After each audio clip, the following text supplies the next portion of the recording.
안녕하십니까. 공인중개사 31회 민법 기출문제 해설 중입니다. 71번 들어갑니다. 71번에서 불특정물 하자로 인해 매도인의 담보 책임이 성립한 경우 매수인의 권리로 균형된 것을 모두 고르는 것은, 불특정물은 특정되지 않은 물건입니다. 특정되지 않은 물건이니까 대체성이 있다는 겁니다. 다른 물건으로 대체. 불특정물.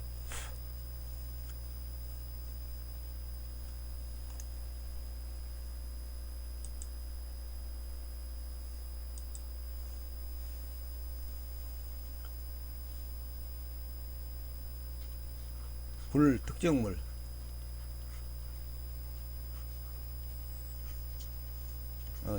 대체성이 있다. 대체. 다른 물건으로 대체할 수 있습니다. 대체 가능. 특정물은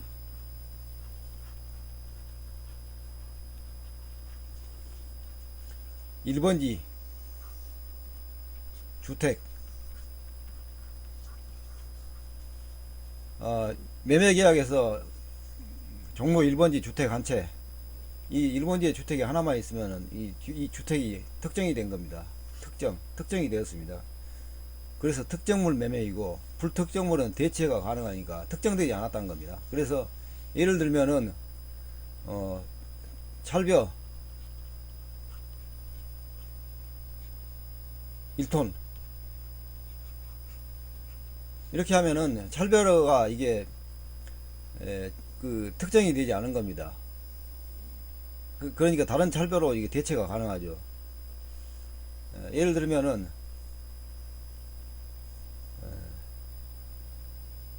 찰벽 1톤 매매하기로 했는데, 이 찰벽 1톤이 어느 찰벽으로 이행을 할 것인가 지정을 해야죠. 이제 근데 이 지정되기 전에는, 지정이 되면 특정이 됩니다. 예를 들어서 2번지 창고에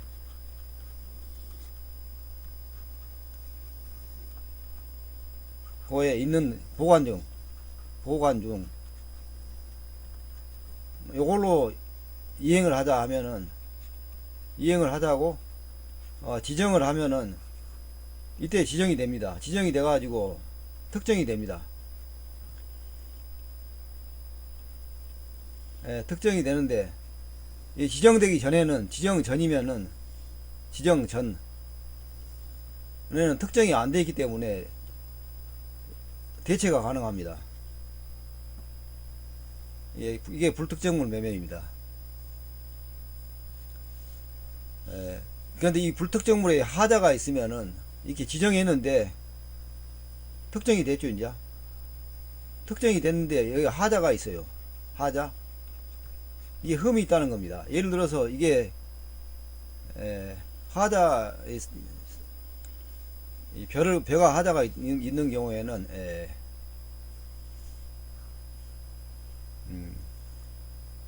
이게 벼를 보관을 잘못하게 하면은 좀이 많이 먹어버립니다. 나락벌레가 있는데 이 좀이 좀이 먹게 되면은 이게 도정하게 되면 쌀이 많이 안 나옵니다. 좀만 먹은 게 아니라, 또는 이 보관은 잘해야 되는데 공기가 안 통하게 되면, 이게 상온에서 일정한 온도 이상이 되면 벼는 이게 맛이 변해버립니다. 역한 맛이 나가지고 이 쌀을 못 먹게 됩니다. 이렇게 된다면은 이 특정된 후에 하자가 있는 겁니다. 하자. 불특정물 매매인데 하자가 있게 되는 겁니다. 그러면은 이 하자 있는 물건을, 하자가 있었는데, 매도인이, 쌀 매도인이, 나락 매도인이 모르고, 매도인이 몰랐다는 것은 선이라는 겁니다. 선이.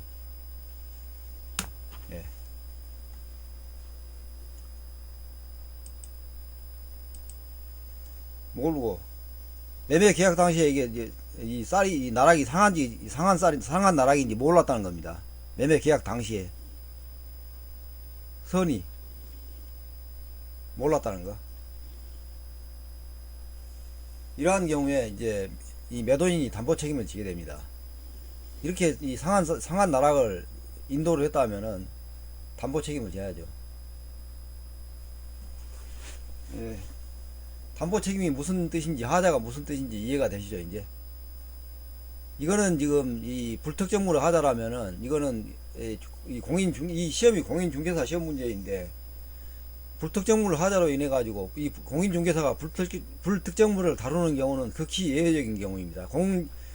중개사 업무의 범위에 뭐 어떤 내용이 있는데 이 부동산 아닌 것도 다루는 경우 아마 있었던 것 같습니다. 제가 본 지가 아주 오래돼 가지고 기억이 안 나는데요. 그래서 이 중개사가 이 불특정물의 중개를 할 경우는 극히 드문데, 그래서 이게 지금 시험 문제로 나왔는데 시험 문제가 좀 적절하지 않은 것 같습니다. 특정물인 부동산 같은 거 아니면 부동산이 제일 맞죠. 부동산이니까. 부동산은 특정물인데 불특정물이니까 좀 그렇습니다. 그래서 자세한 설명을 하지 않겠습니다. 이 불특정물의 하자로서 계약이 목적을 달성할 수 없으면 계약을 해지할 수가 있겠죠. 그 다음에 그 불특정물 매매로 인하여 매수인이 손해를 봤다면은 손해배상 청구권을 행사할 수도 있겠죠. 그 다음에 대금 감액 청구권인데, 이거 대금 감액 청구권은 답입니다. 이게 불특정물 하자로 인하여 대금 감액 청구권은 없습니다. 조문을 한번 보시면 되는데, 그 다음에 완전물 급부 청구권은 있다는 겁니다. 왜냐하면은 대체가 가능하니까요. 불특정물은 대체가 가능하니까 완전물로, 이 하자가 없는 완전물로 바꿔가지고 급부를 청구할 수 있다는 겁니다. 한번 조문을 한번 보실까요? 제가 조문을 적어놨는데,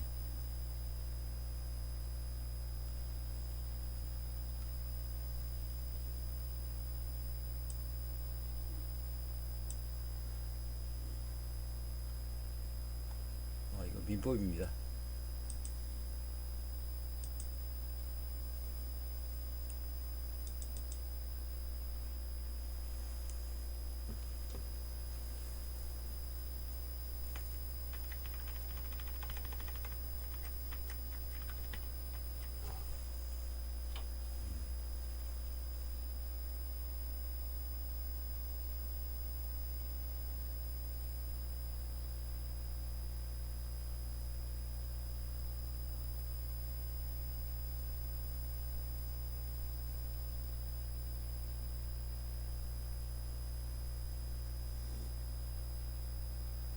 하여튼 대금 감액 청구권은 이 불특정물 하자 담보 책임으로 규정이 안 되어 있습니다.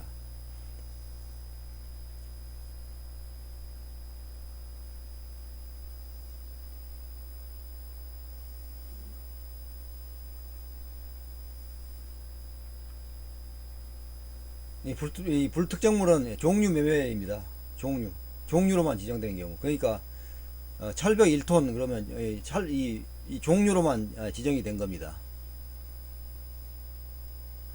매매 목적물을 종류로 지정한 경우에도 그 후 특정된 목적물에 하자가 있는 때에는, 특정된 목적물입니다. 하자가 있는 때에는 전조 규정을 준용한다. 전조가 매도인의 하자 담보 책임입니다. 매매의 목적물에 하자가 있는 때에는 575조 1항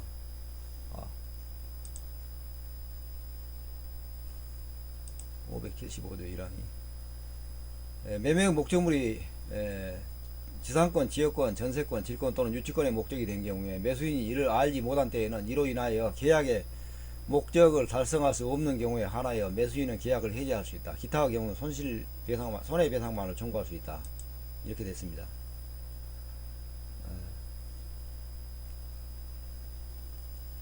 이건 어차피 암기 문제로 이렇게 나왔으니까 그냥 넘어가겠습니다.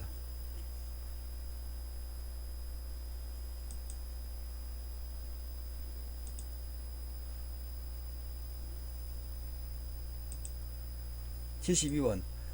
부동산 매매 계약이 합의 해제된 경우에 관한 설명으로 틀린 것은 합의 해제입니다. 매매 계약을 했는데 합의로 해제한 경우. 다툼이 있으면 판례. 틀린 거 찾기입니다. 특별한 사정이 없는 한 채무 불이행으로 인한 손해배상을 청구할 수 있다겠는데 청구할 수 없다입니다. 이게 매매 계약을 이 채무 불이행으로 계약의 해제는 이제 채무 불이행 때문에 해제를 하게 되는데 채무 불이행이 아니고 매매 계약을 해놓고 합의로 해제한 겁니다. 중간에 합의로 해제한 경우. 그래서 채무 불이행으로 인한 손해배상을 청구할 수 없다는 겁니다. 채무 불이행이 있었다면은 이 합의 해제가 아니라 민법의 규정에 의한 해제를 할 수가 있으니까 그렇습니다. 그렇다고 봐야 합니다. 합의 해제란 매매 계약에서 해제권을 유보한 약정을 하는 경우입니다. 그래서 이 합의 해제하여도 채무 불이행으로 인한 손해배상 청구를 할 수 없다는 것이 판례입니다. 2번. 매도인은 원칙적으로 수령한 대금에 이자를 붙여 반환할 필요가 없다. 그렇죠. 이게 합의 해제했으니까 매도인은 수령한 매매 대금 그대로 반환을 하면 됩니다. 그 다음에 3번. 매도인으로부터 매수인에게 이전되었던 소유권은 매도인에게 당연히 복귀한다. 이게 당연 복귀설, 이게 판례입니다. 이 합의 해제를 하게 되면은 매도인으로부터 매수인에게 이전됐던 소유권은 매도인에게 당연히 복귀한다. 이게 이 복잡한 이론이 있습니다. 이론이 있는데 뭐 이 해제 효과 해가지고 물권적 효과설, 채권적 효과설, 청산관계설인가 이런 것 있는데 이거는 범위가 너무 넓으니까 그냥 넘어가겠습니다. 판례는 소유권이 당연히 복귀한다는 겁니다. 물권적 효과설. 그 다음에 4번. 합의 해제의 소급에는 법정 해제의 경우와 같이 제3자의 권리를 해하지 못한다.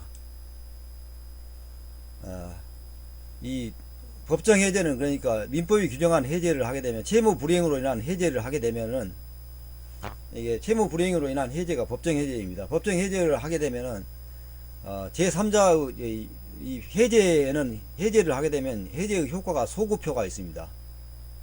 소급효가 있어가지고 매매 계약 당시로 올라가서 이게 계약의 효력이 소멸되기 때문에 제3자가 이 권리를 취득했을 경우에는 그 해제된 계약을 기반으로 하여 새로운 제3자가 이해관계를 맺었을 때는 그 제3자의 권리를 해하지 못하는 것이 이 법정 해제의 효과입니다. 그렇지만은 합의 해제에서는 이러한 소급효를 인정할 필요가 없이 제3자의 권리를 해하지 못할 필요가 없다는 겁니다. 말이 좀 어렵네. 어떤 합의 해제의 효과는 법정 해제의 경우와 같이 제3자의 권리를 해하지 못한다. 이거 맞는 말이네. 제가 지금 말이 꼬였는데 법정 해제의 경우에는 제3자의 해제의 소급표를 제한해가지고 제3자의 권리를 해하지 못하는데 합의 해제에서도 소급표를 둬가지고 이 제3자의 권리를 해하면 안 되겠죠. 해제된 계약을 기반으로 하여 제3자가 이해관계를 맺었다면 그 제3자의 권리는 보호해야 됩니다. 해제를 하더라도요. 보호를 해야 되니까 제3자의 권리를 해하지 못한다. 그리고요. 매도인이 잔금 기일 경과 후 해제를 주장하여 수령한 대금을 공탁하고 매수인의 이의 없이 수령한 경우 특별한 사정이 없는 합의 해제된 것을 본다. 맞는 말이죠. 매도인이 잔금 기일 경과 후 해제를 주장하며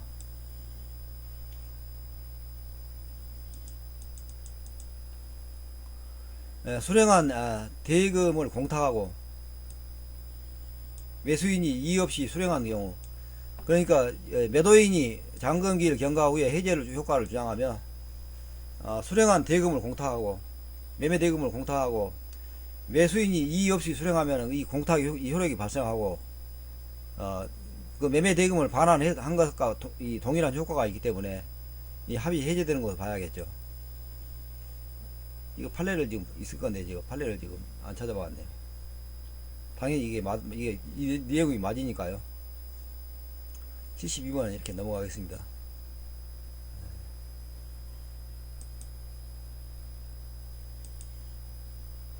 73번.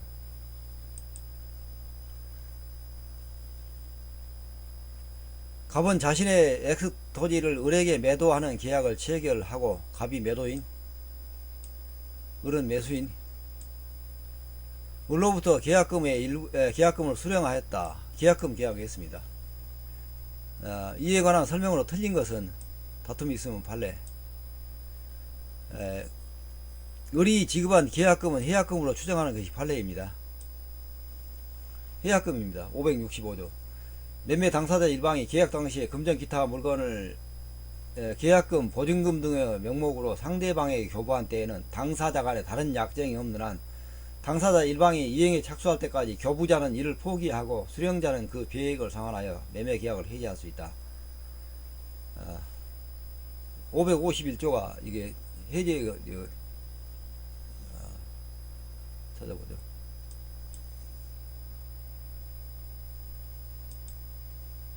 (551조)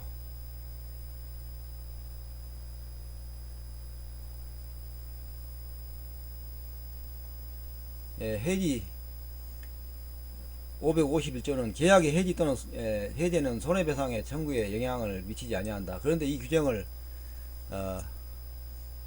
계약금에서는 적용하지 않으니까요.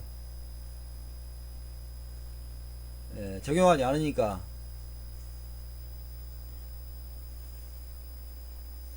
손해배상을 청구할 수 없다는 겁니다. 계약금 계약으로 해제한 경우 손해배상을 청구할 수 없다. 갑과 을이 계약금으로 이약금으로 약정한 경우 손해배상의 예정으로 추정한다. 이건 맞습니다. 이것도 판례가 있을 텐데 판례를 안 찾아놨나요?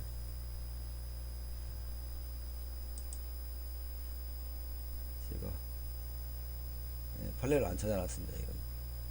우리 중도금 지급 기일 전 중도금을 우리 중도금 지급 기일 전에 중도금을 지급한 경우 갑은 계약금의 배액을 상환하고 해제할 수 없다. 이것도 지금 판례입니다. 지금 판례 제가 근거를 제시를 안 했는데요. 중도금을 지급하면은 이행에 착수했으니까 일방이 이행에 착수할 때까지 이 계약금을 배액 상환해 가지고 아니면 계약금을 반환해 가지고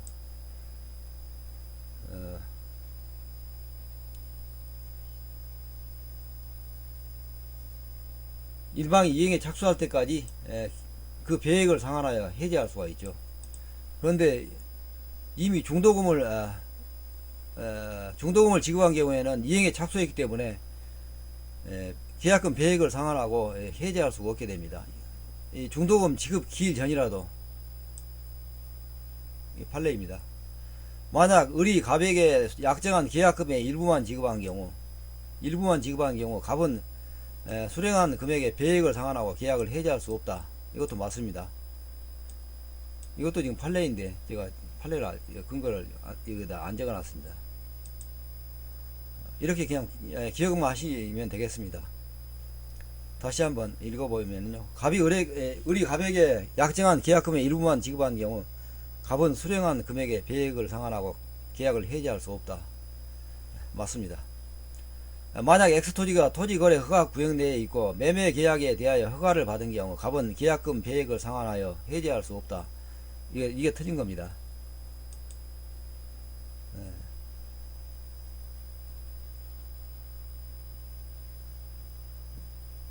특별한 문제가 없죠. 넘어갑니다.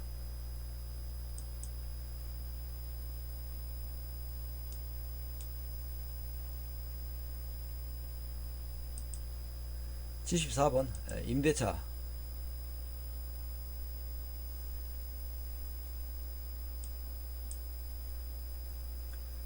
임대차 차임에 관한 설명으로 틀린 것은 다툼이 있으면 판례를 따르면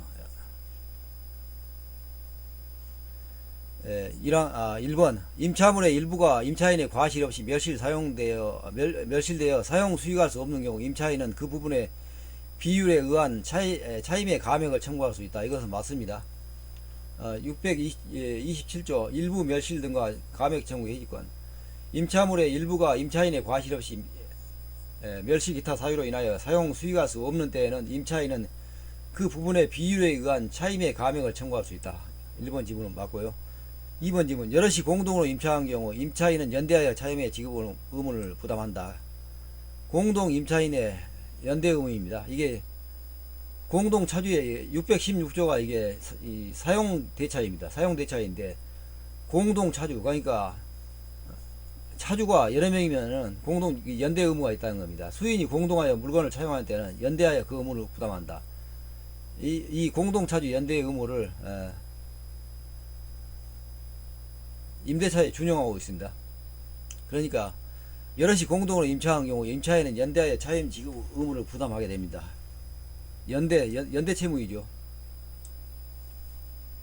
그 다음에 3번 경제사정의 변동으로 따른 임대인의 차임 증액 청구에 대해 법원이 차임 증액 결정한 경우 그 결정 다음 날부터 아니죠. 지연 손해금이 발생한 거 아닙니다. 왜 그런가 하면요. 628조 임대물에 대한 공과 부담 기타 증감 기타 경제 사정 변동으로 인하여 약정한 차임이 상당하지 아니하게 된 때는 당사자는 장래 차임의 증감을 청구하니까요. 결정 다음 날부터 지연 손해금이 발생하는 것이 아닙니다. 장래 이건 그래서 틀렸습니다. 임차인의 차임 연체로 계약이 해제된 경우 임차인은 임대인에 대하여 부속 매수 청구를 할 수 없다. 맞습니다. 643조 보시죠. 임차인의 갱신 청구권 매수 청구권 해가지고 건물 기타 공작물의 소유 목적으로 한 토지 임대차 기간이 만료한 경우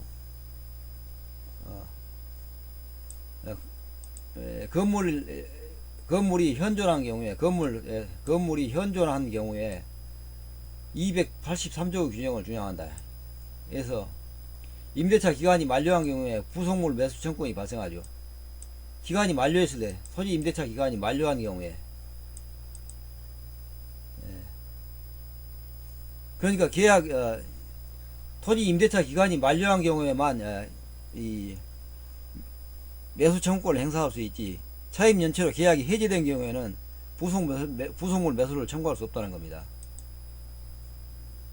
이게 지금 283조로 한번 봐야 되는데요. 283조 제가 283조를 안 찾아놨는데 283조 한번 보시죠. 283조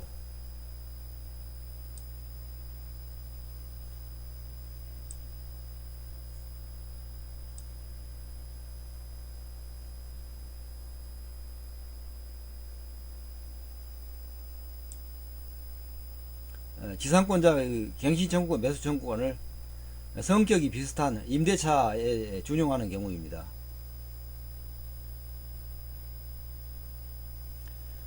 지상권 설정자가 283조 지상권자의 갱신청구권 매수청구권 지상권이 소멸한 경우에 건물 기타 공작물이나 수목이 소유한 때 현존한 때에는 지상권자는 계약의 갱신을 청구할 수 있다.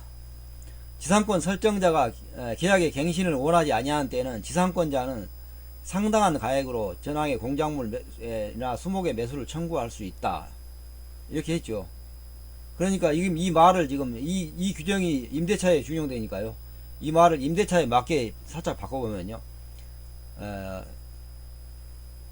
임차권자의 갱신 청구권, 매수 청구권. 임차권이 소멸한 경우에 건물 기타 공작물이나 수목이 현존한 때에는 임차권자는 계약의 갱신을 청구할 수 있다. 지상권 설정자는 여기서 이제 임대인이죠.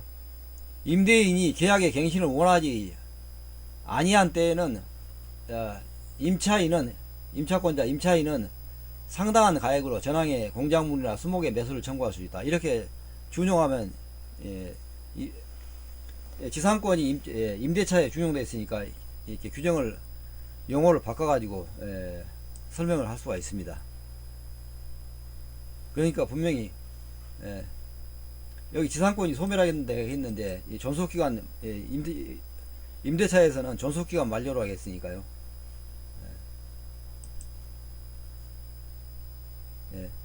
임대차 기간이 만료한 존속 기간이 만료한 경우로 하겠으니까 소멸 청구 지상권이 소멸한 경우를 토지 임대차 기간이 만료한 경우로 바꿔서 이제 읽어야 됩니다.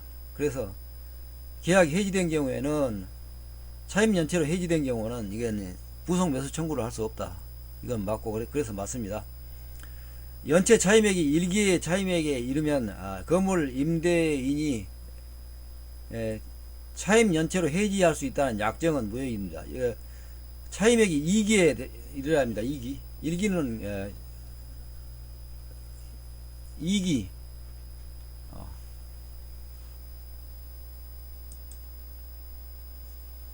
차임 연체 차임액이 2기에 이르러야 차임 연체로 해지할 수가 있게 됩니다. 그런데 1기의 연체액에 이르면 건물 임대인이 차임 연체로 해지할 수 있다는 약정을 하면 무효가 됩니다. 왜 무효인가 하면요. 차임 640조 차임 연체 해지 건물 기타 공작물 임대차는 임차인이 차임 연체액이 2기의 차임액에 2기의 차임 2년이 아니고 2기죠. 예를 들어서 6개월마다 차임을 지급해야 된다 하면은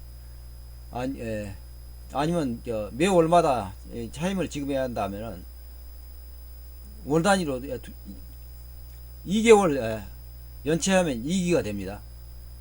그러니까 이 연체액이 2기의 차임액에 달하는 때에는 임대인은 계약을 해지할 수 있다. 이 규정은 강행 규정입니다. 이 강행 규정이므로 이 규정이 강행 규정이기 때문에 이 강행 규정에 위반하는 약정은 임차인에게 불리하여 무효가 됩니다.